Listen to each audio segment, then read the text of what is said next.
Ya,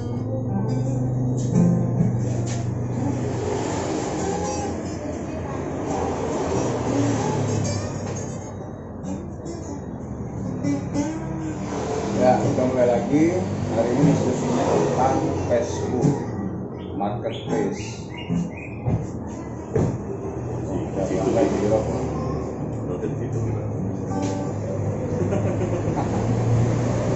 Ya, jumpa lagi di channel kita. Laci itu isinya macam-macam. Apa isinya lagi lah ya? Ya, dikasih rumahmu, ada baju, ada dompet, Ya. ada foto, ada HP, semuanya ada. Ya, apa ini? Apa Marketplace ya? Marketplace Facebook. Dan soal bagi ya bukan apa Ya, artinya di masa pandemi ini di Marketplace kan lagi rame-ramenya untuk Apa? jualan secara Apa? online gitu loh. Karena mereka nggak bisa jualan secara reguler. offline. Lagi pula juga penjual sekarang juga semakin banyak. Semua Ya. beralih ke online ya. Salah satunya ya di sosmed Facebook. Yang kita coba bahas hari ini adalah marketplace di Facebook ya. Tapi kamu pernah nggak ketemu penjual itu yang kadang hanya mencantumkan foto, kemudian tidak ada keterangan, atau bahkan tidak ada fotonya sama sekali?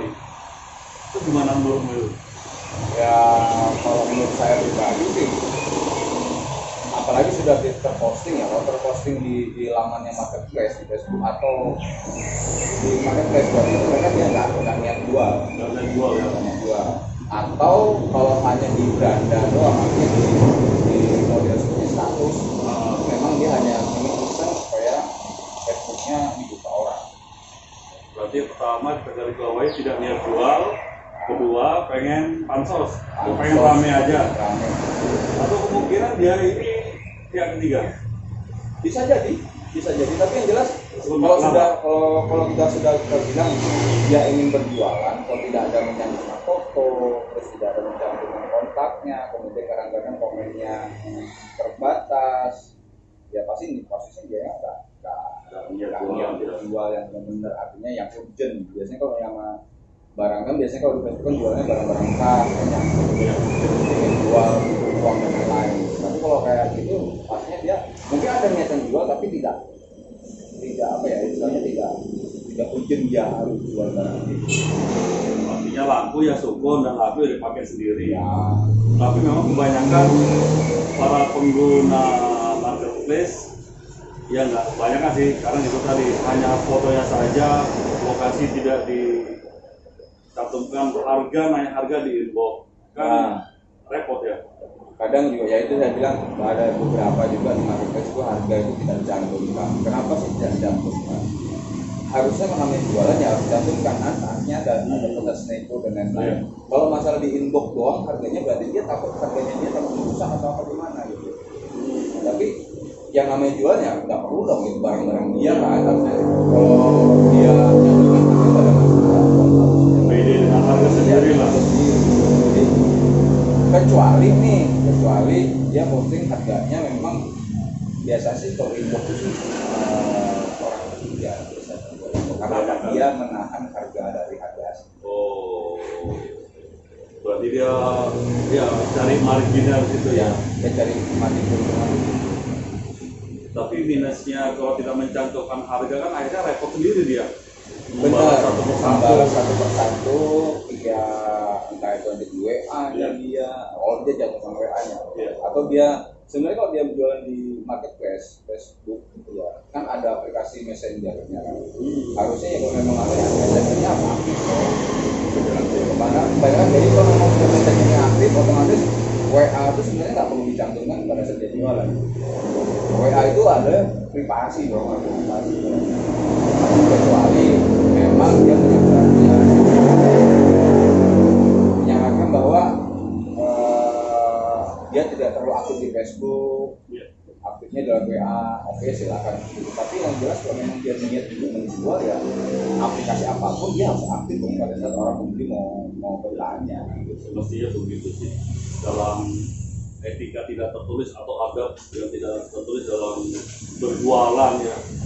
Dia disebutkan tuh kalau di apa namanya di Facebook itu di Marketplace masih misalkan kalau jual motor pasti diminta harganya harus cantumkan, kemudian kilometernya, tahunnya, pabriknya apa, mereknya apa, terus tipenya apa, ada disebutkan di kolom-kolom pada saat kita mau posting itu ada semua.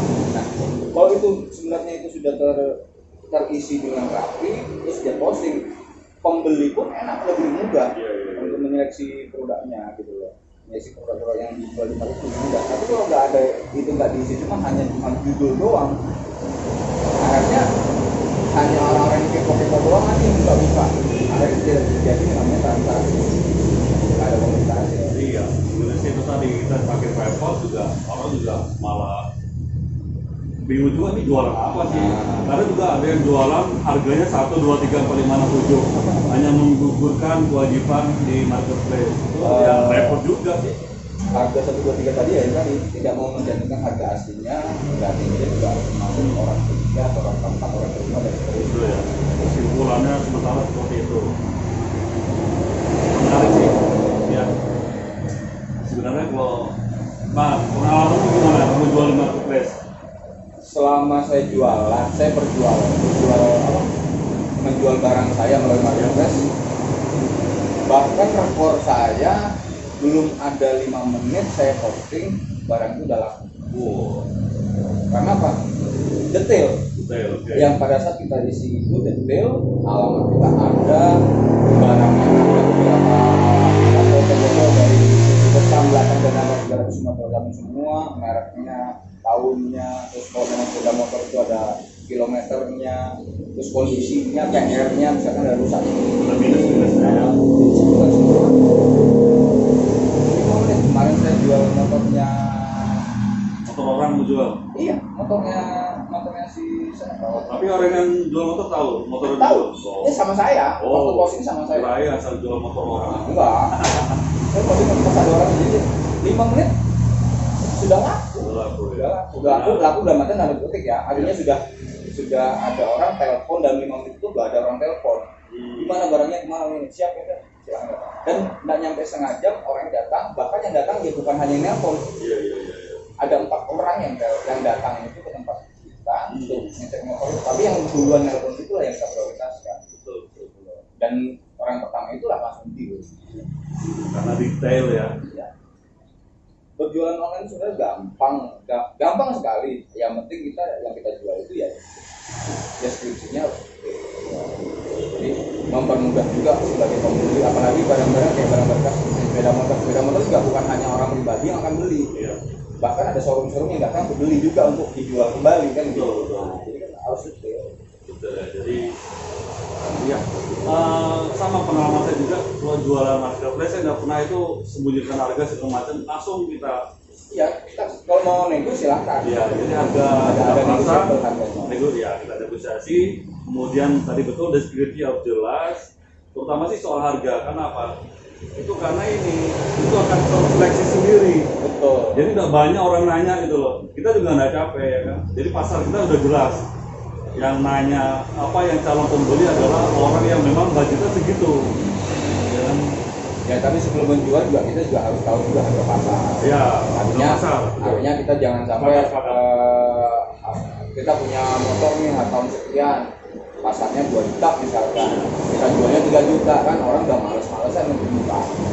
Terus ada motor tahun 2019 kemarin harganya 20 juta, terus kita tawarkan 25, siapa yang mau buka?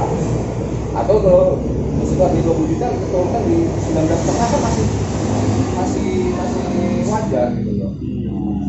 Jadi kita harus tahu juga lah pasarnya.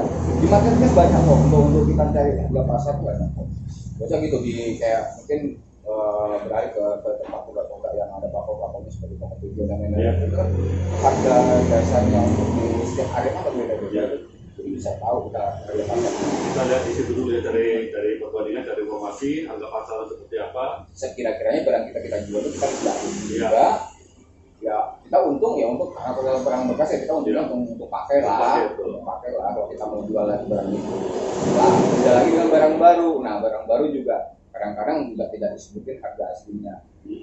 Barang baru kayak contoh handphone dan lain-lain. Kenapa? Dia nggak tahu harga aslinya berapa. Cuma dia menulis tokonya dia supaya orang-orang datang ke toko dia sebenarnya. Berarti trik marketing juga lah ya. Iya. Oke, berarti yang bisa kita garis bawahi adalah pertama deskripsinya harus lengkap ya. Kalau deskripsi lengkap maka itu akan secara otomatis menseleksi siapa-siapa yang akan calon pembeli. ya, calon pembeli. Kemudian juga kita harus tahu harga pasaran barang yang kita jual. Otomatis kalau kita jual barang second, ini kita bicara soal barang yang ada biaya penyusutannya ya. Pasti. Di luar dari tanah, kalau tanah kan semakin lama semakin naik. Tapi kalau barang yang penyusutan, nah pasti kita untung tadi hanya untung pakai. Ya, jadi kita tidak bisa lihat, ya tidak bisa kita naikkan harganya, kita tidak bisa cari untung berarti. Sama juga harga tanah juga begitu kan. Iya. Kita patok harga pangkal berapa, kita naikkan harga berapa, atau kita samakan dengan harga pasar kan terserah kita. Iya. Tapi yang jelas kan kita harus tahu dulu harga pasarnya berapa. Harga kanan kiri lah. Supaya apa ya? Tadi terseleksinya calon pembeli. Berarti memang dalam penjualan itu tergantung itemnya ya. Kalau lihat tanah kita harus lihat harga minimal, harga samping rumah, harga samping tanah orang itu berapa, gitu. Kondisi juga tuh berpengaruh terhadap harga jual. Dan pesan juga sih untuk teman-teman juga yang ibaratnya mau jual melalui Facebook ataupun dari manapun, tapi dia tidak sedang kantor ada Facebook di akun Facebook. Usahakan pas respon. Usahakan pas respon. Kenapa? Pada saat pas respon itulah minat pembeli itu lebih menggebu-gebu untuk datang. Tapi kalau kita lambat responnya, otomatis pembeli kan punya referensi banyak. Betul. Banyak pesaingnya. Kalau yang belinya dia nyaman dengan cara pembawaan kita, pada saat kita cepet nyambungnya, itu kan lebih itu kan juga ada. Dan nama kita baik juga. Apa? Nama kita kan berhubungan dengan Facebook kan. Nama baik kita di Facebook juga kan baik. Dan sekarang mungkin ya, soal itu udah cukup. Sekarang kita ini sih di ya selain di Facebook juga di Instagram kan banyak orang berjual. Sekarang juga untuk membedakan mana yang penipu dengan tidak itu seperti apa sih? Kalau untuk membedakan penipu Pengalaman. kalau apa ya? Sebenarnya gini, gampang sebenarnya. Misalkan dia jualnya dari luar area. Iya. Luar area bukan di Samarinda. Misalnya kita di Samarinda. Iya. Terus barang itu ada di Balikpapan atau ada di Jawa atau bagaimana. Kalau masalah harganya, oke, harganya harga pasar, tapi pada saat pengiriman barang itu dia tidak menanyakan balik. Pada saat kita nanya, kita nih ada di area ini, terus dia tidak menjawab area kita tuh ada di mana, atau dia sudah ngasih harga aja, sudah info dengan harga itu. Kayaknya nggak masuk akal. Dan lagi lebih baik minta ke penjualnya rekening bersama, entah itu melalui aplikasi yang lain. Memang kita koordinasinya melalui Facebook, melalui Instagram, ataupun dari WIS dan lain-lain tidak masalah. Tapi kalau bisa kita menggunakan rekening bersama supaya kita tahu penjual ini valid atau tidak.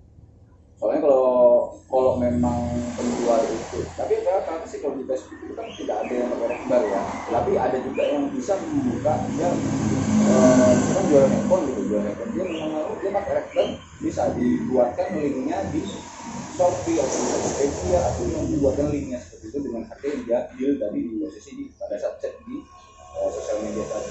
Kalau di Facebook kan tidak ada komentar yang dibatasi. Nah, kita bicara soal IG. Sekarang IG juga ada penjual yang komentarnya dibatasin. Itu kira-kira masuk dalam kategori kita harus berhati-hati atau seperti apa? Ya harus waspada lah. Harus waspada ya. Kenapa? Intinya kalau dia bisa buka rekbar atau rekening bersama, insya Allah aman. Berarti yang jualan di Instagram komentarnya jangan dibatasi. Itu bikin curiga orang ya. Ya. Kemudian kalau bisa harus ada rekening bersama, biar safety. yang paling penting adalah rekening bersama. Kalau untuk yang kecuali barang itu bisa dicek, barang itu bisa langsung dicek, langsung bisa ketemu di mana atau semacam COD gitu ya. COD kan bukan berarti harusnya kita langsung kita bayar kan, enggak, artinya kita ngecek barangnya. Kecuali kita bisa cek barangnya, ketemu orangnya, ketemu lihat barangnya, oke, langsung bayar cash, nggak ada masalah. Tapi kalau pada saat itu di luar area, di luar daerah, ya usahakan harus ada referensi, entah itu teman dan keluarga yang ada di area barang. Syukur ada teman atau keluarga bisa datangin toko tersebut ya, lebih aman ya. Soalnya yang paling penting itu kalau kita jualan online atau kita sebagai konsumen online, ya kita kalau ada sih rekening bersama supaya pada saat kita transfer itu uang kita masih aman di rekening tersebut. Apabila barang kita terima dan puas dengan itu, baru rekening itu baru bisa dicairkan. Betul ya. Oke, menarik diskusi kita, nggak usah banyak panjang, cukup sampai di sini aja. Ya, diskusi ini kalau kata orang itu ada daging, kita sih nggak ada daging. Kita cuma ada selilitan aja. Sekedar apa ya? Selilitan aja lah. Sharing pengalaman yang pernah ada kita Kita jalan. Semoga bermanfaat lah. Oke, itu dulu. Mungkin nanti kita lanjut lagi dengan topik-topik yang lain. Tapi yang jelas topiknya apa yang ada di laci kita ya, di laci itu ya. Oke, terima kasih. Bye.